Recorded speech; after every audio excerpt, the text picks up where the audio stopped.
Bismillahilladzi, dengan nama Allah yang la yadurru ma'asmihi syai'un fil ardi wala fis sama. Tidak ada sesuatu apapun yang mendatangkan mudarat baik di langit atau di bumi jika aktivitas kita dibersamakan dengan nama Allah. Wa huwas samiul alim, dan Allah maha mendengar lagi maha mengetahui. Wirid ini disunnahkan dibaca setiap harinya di waktu pagi, di waktu petang. Dibaca masing-masing 3 kali. Baca di waktu pagi 3 kali, baca di waktu petang 3 kali. Kalau kita memiliki buku zikir pagi petang atau di handphone kita install aplikasi Play Store zikir pagi petang, kita akan dapat wirid ini. Disunnahkan dibaca di waktu pagi dan petang. Bismillahilladzi la yadurru ma'asmihi syai'un fil ardi wala fis sama wa huwas samiul alim. Nah, dari wirid inilah kita akan ungkap karakter yang menonjol dari orang-orang yang melibatkan Allah Subhanahu wa taala. Namun sebelumnya, di antara hikmahnya kenapa kemudian wirid ini disunnahkan dibaca di waktu pagi dan di waktu petang, agar supaya kita sebagai seorang hamba tidak mengawali aktivitas apapun di waktu pagi ataupun di waktu malam kecuali dengan nama Allah.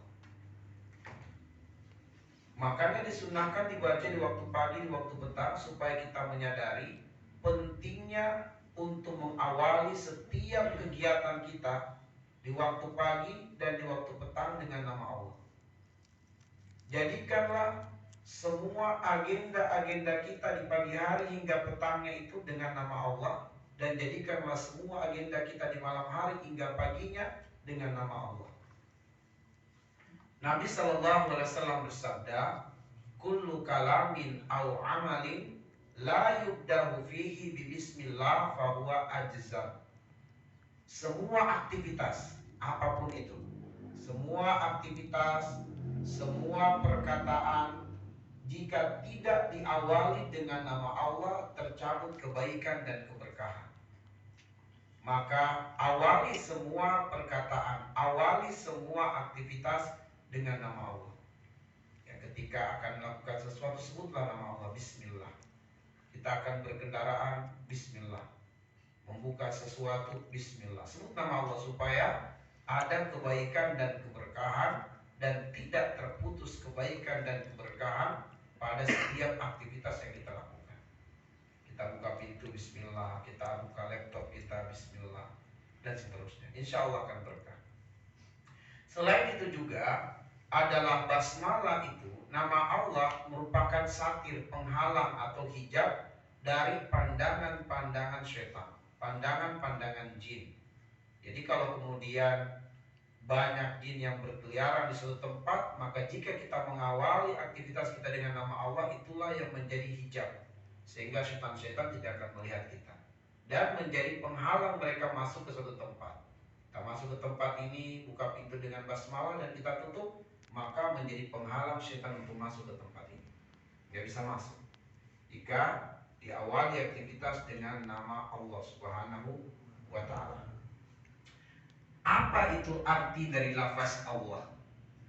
Lafaz Allah itu artinya adalah al-ma'luh.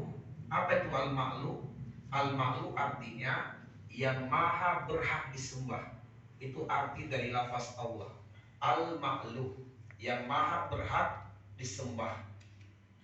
Dan kalau kita kembali kepada apa inti dan tujuan hidup kita di dunia, mudah-mudahan kita semua masih mengingat ayat yang menjelaskan tentang tujuan penciptaan hidup di dunia. Wa ma khalaqtul jinna wal insa illa liya'budun. Az-Zariyat ayat 56. Tidaklah kuciptakan jin dan manusia kecuali untuk beribadah kepadaku. Maka kata para ulama tafsir, tujuan penciptaan manusia adalah inti, arti dari lafaz Allah. Tujuan hidup kita di dunia adalah inti, arti dari lafaz Allah Subhanahu wa ta'ala.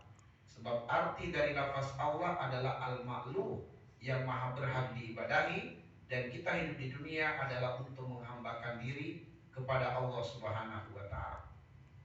Kenapa kita mesti menghambakan diri kepada Allah? Karena walillahi asmaul husna. Allah pemilik segala sesuatu dan dia memiliki nama-nama yang utama. Maksudnya adalah apapun hajat kita di dunia ini, solusinya, jawabannya ada pada Allah. Ketika kita ditimpa dengan ketakutan, maka itu artinya kita butuh Allah al-mu'min yang maha mampu memberikan jaminan keamanan. Ketika kita diperhadapkan dengan masalah-masalah yang banyak, kita butuh Allah al-fattah yang maha mampu membuka jalan keluar dari seluruh persoalan-persoalan kehidupan. Ketika kita diperhadapkan dengan masalah rezeki, masalah finansial, kita butuh Allah ar-razzaq yang maha mampu mendatangkan rezeki. Apapun persoalan hidup kita di dunia, jawabannya ada pada Allah, karena walillahi asmaul husna. Allah memiliki nama-nama yang mulia, dan nama-nama Allah menunjukkan perbuatan Allah Subhanahu wa taala. Dan itulah alasan mengapa Allah maha berhak diibadahi, karena Allah pemilik asmaul husna. Semua Tuhan-Tuhan yang disembah oleh manusia selain Allah tidak berhak disembah. Kenapa? Karena mereka tidak memiliki asmaul husna. Ada yang menyembah api. Apakah api memiliki asmaul husna? Tidak. Maka api tidak berhak disembah.